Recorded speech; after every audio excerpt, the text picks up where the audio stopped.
magacayga Kamaal Diin Cabdikariin Sheekh Muuse meeshan waxaa ka hadlayaa aabbahay Cabdikariin marka farmaajo waxaad ku xusanaynaa inta noo soo daayo aabbahan marka asaga ilmihiisa lama jecla agoon anagana ma jeclni ilmihiisa ma jecla anagana ma jeclni marka farmaajo waxaa ka xusanaynaa inta aabbahan noo soo daayo anaga marka iidaan ma iidin ilmihiisa laakiinse way iideen marka aan maqlo qalab dhagax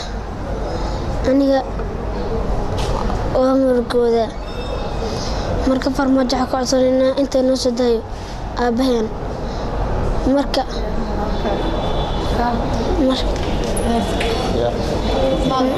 بس اوكي ومسني على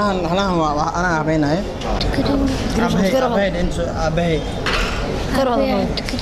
ابي عبدكريم شيخ فرح هذا الحمر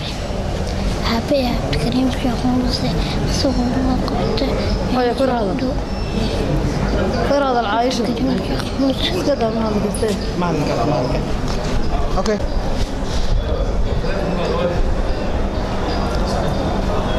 waxaad la socoteen baryahan arinta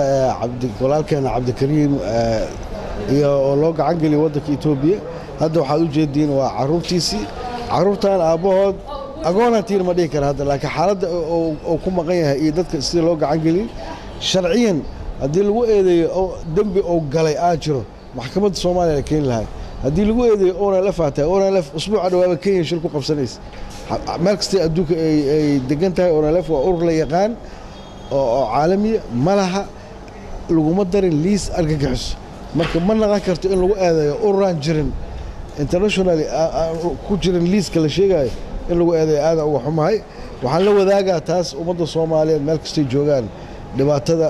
ku dhacday saaxiibkeena iyo khaladkaas waxaan rajaynayaa sida ugu suuragal ah ee loo sixi karo in arrintaas loo saxo iyo bulshada Soomaaliyeed inay ka warqabaan caruurtiis meel kasta ay joogaan in laga warqabo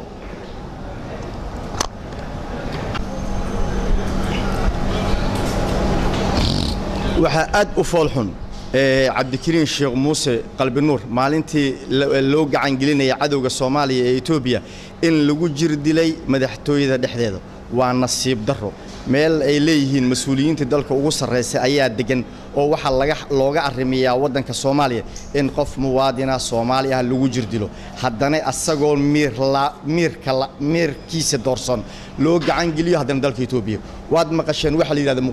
muqdishaawi waa erayadii gumaysiga ay ka tageen wareeso odayaasha da'da ah ee weli nool waa wixii lagu marin habaabinay kuwan waxay meesha u joogaan in ay dadkan maran habaabiyaan oo ay maskaxdooda ay ku shubaan erayadii gumaysiga iyo wax la mid ah ayna iibiyaan dalkan iyo dadkan ay dadka la iibiyaan waad maqasheen maalmo ka hor dadkii abukaatiyaasha u doodayay badda Soomaaliya ee Kenya in abukaatiyaasha la kala diray oo la yiri ku kala taga meesha marka waxaad ogaanaysiin Soomaaliya meel walba aad joogtaan waa in la midooba ra'iisul wasaaraha waxa loo rabaa in loo midoobo arrinkan haddaan loo midoobin waxaad ogaanaysiin maalin walba 10 annaga naga mid ah in 10 inta loo wado habeen madow aad sababa laga digi jidoonaya meesha la yiraahdo ummadda Soomaaliyeed meel walba ay joogto waxaan ugu baaqayaa 4 bishan in banaanbaxa iskugu soo bixi doono dal jirka dahasoon haddii Allah awood u leeyahay Soomaaliya meel walba ay joogto waa maadsantiin